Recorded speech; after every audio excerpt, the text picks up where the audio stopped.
Back to King Kong Ron's kitchen. Or today, it's going to be temporarily converted into a brewery because today we are making beer. We're making beer for the Leukemia Lymphoma Society, so I guess we'll call it ALLS. Today we are making a dark beer. It's a stout. Throughout the past month or so, throughout the streams, I've had people donate to decide what kind of beer to make. And this was by far the winner. So I finally got all my ingredients in, and we're ready to go. But first, let me show you what we've got going on here. We've got some specialty grains. This is like malt barley, basically. We're going to be steeping this in some water to extract the sugars, which will become the alcohol. We also have, actually, we have two types of specialty grains. We have, what's the thing called here?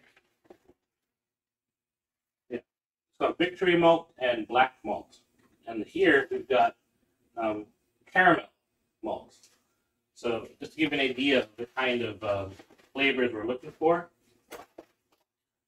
Then we have something called dark malt extract.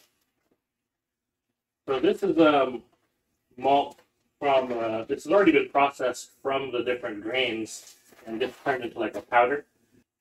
Today we're making a milk stout. For those that don't know what a milk stout is, it's a very heavy, kind of sweet beer. So we're going to use lactose. So these lactose sugars are obviously extracted from lactose in milk. And so we're not actually pouring milk into the brew. That would just not be good. But we're going to put lactose in it. And what the lactose does is it creates a very heavy, thick mouthfeel to the beer. So, you have light beer, you drink it, it's almost like water, right? Because it goes right through. This beer, that it's there. It's kind of like Guinness, where it's really thick. And I also have some hops. It's not a bitter beer. It's not like an IPA. It's just for a little bit of bittering and some flavoring. It's only like an ounce of hops. But it also adds a little bit of acidity, and you're going to need that when we finish our yeast. So you have dry and liquid yeast. The liquid yeast you get in like a vial.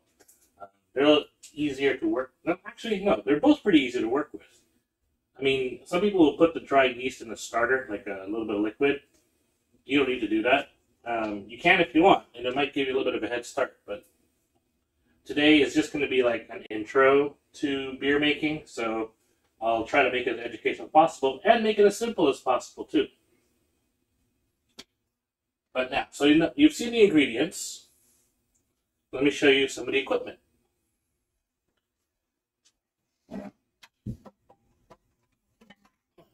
What I have here is a 3.5 gallon jug.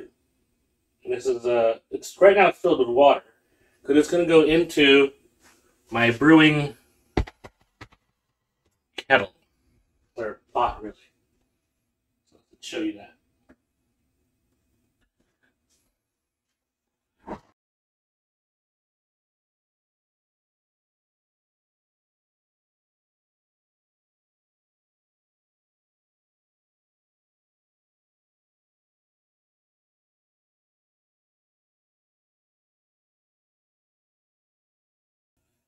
Now we're going to heat up the water. I'm going to take the thermometer that I had put in sanitation solution, and I'm going to put it in. Now, what we want is 155 degrees Fahrenheit. You can convert that into Celsius however you like. I don't remember the calculation. Put it around the bag, like so. Flip. Whoop. Aha! I got it before all of it fell. But yes, so it goes into the bag. Cat-like reflexes.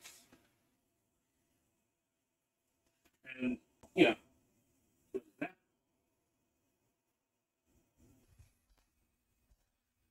Okay, so now we're at 155 degrees. We're going to put the bag of grain into the pot.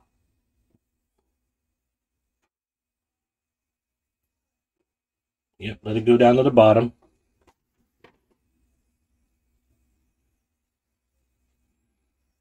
Tie a loose knot on the side, but not too loose. I want to be able to actually retrieve this. It's like 5 minutes to go, and then we're going to put the extract in. And we're going to officially begin a 60-minute boil. That's what's going to take this from water and sugar into a wort. What do we call it? A wort. Unfermented beer is what it means. I call it sugar water. That's what wort means to me. Take out the grain before putting in the extract. Yes.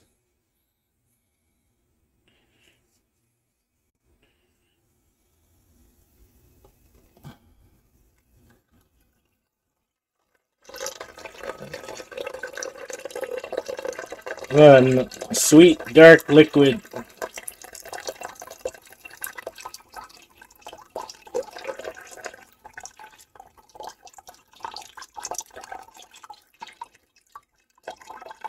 I'm going to let it drain for a little bit before I take it out fully. So I don't want to waste any of this.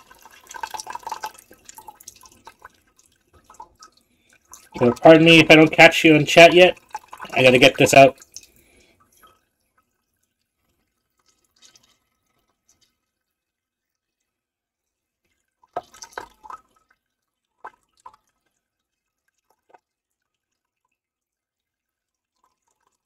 You can already see how dark this this beer is going to be.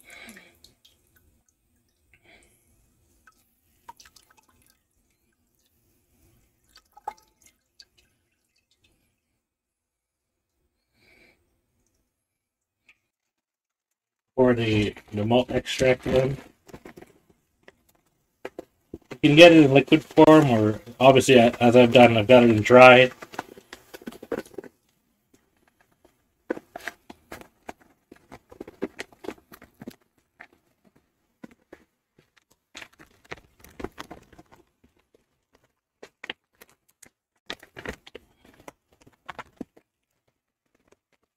Let me see.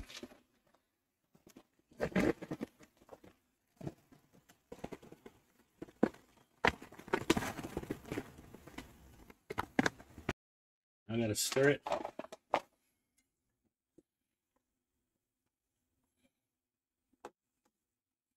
I'm using a metal spoon because even though I like wooden spoons in the kitchen, the wood can harbor bacteria, which I don't want. I don't think anybody wants. And this spoon has been sitting in a sanitation solution for the last hour or so, just to make sure it is free of any sort of like foreign material.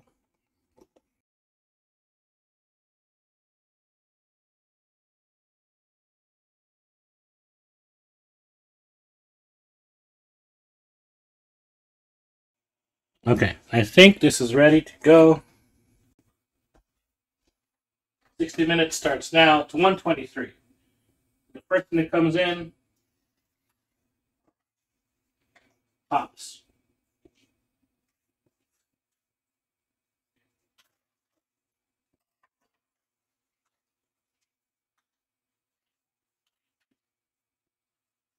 Yeah, it has a very, let me do a zoom in here. Hops, hops, hops. These are pelleted hops. You can get them either as a still whole plant, or you can get it as a pellet.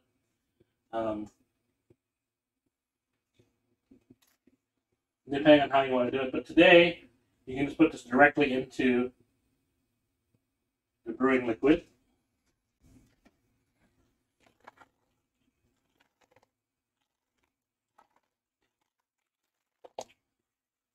Even distribution. Oh, I mean, every pellet has to come out. There we go. 1 ounce of hops goes in. So remember how I said this is a milk stout? Now it's time to put the lactose in. So the brew has been going for about 40 minutes or so. 45 minutes, 40 minutes. Yeah, it was an ad break. So, alright, so I put the malts in, I put the grains in and out, and I put the hops in. What's next is the lactose.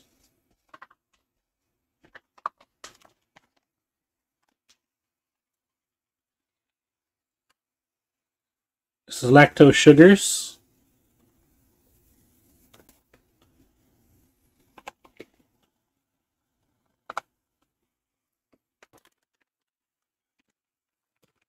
Okay.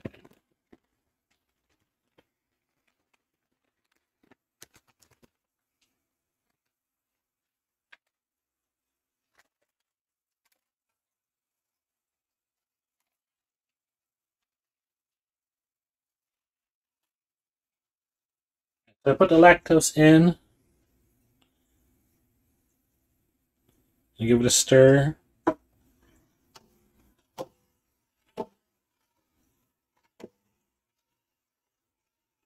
It already feels thicker. Like if you're stirring this, there's a bit of resistance already.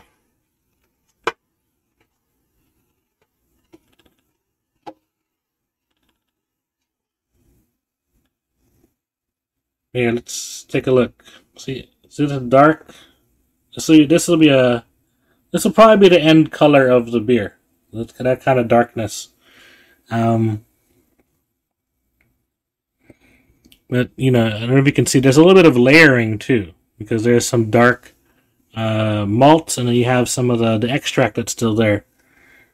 So, oh shoot, I hit the camera. But as the fermentation goes, and the yeast has had a chance to eat through the sugars, I think the color should balance itself out. Okay. And then, in about 5 minutes, J-Spar, because this is related to your earlier question about the yeast, I'm going to put the Whirlfloc tablet in.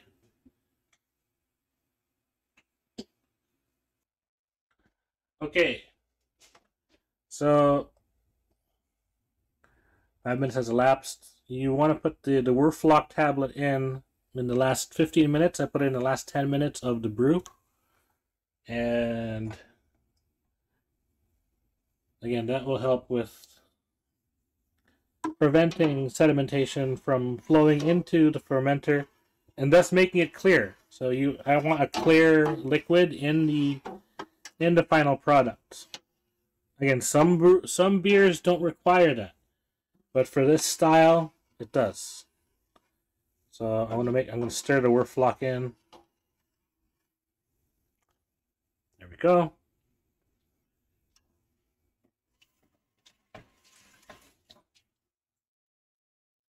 And then in about 5 more minutes, this will be ready. And then we're going to transfer the whole pot. We're going to lift the whole pot, put it in the sink, let it cool down. Once it cools down, then we can pour that into the fermenter jug, and then pitch the yeast. I'm not sure if we're going to have time to do all that though this afternoon. Okay, so I think this is done. I'm going to take down the thermometer.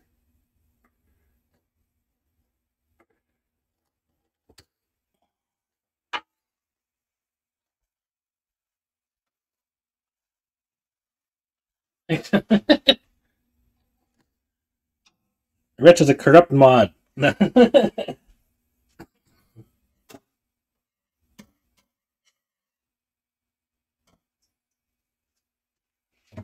I'm going to put down the sanitation solution.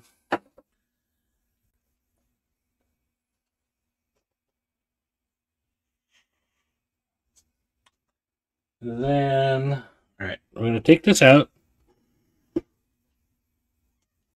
Right. And we have to bring the temperature down from, it was at 170.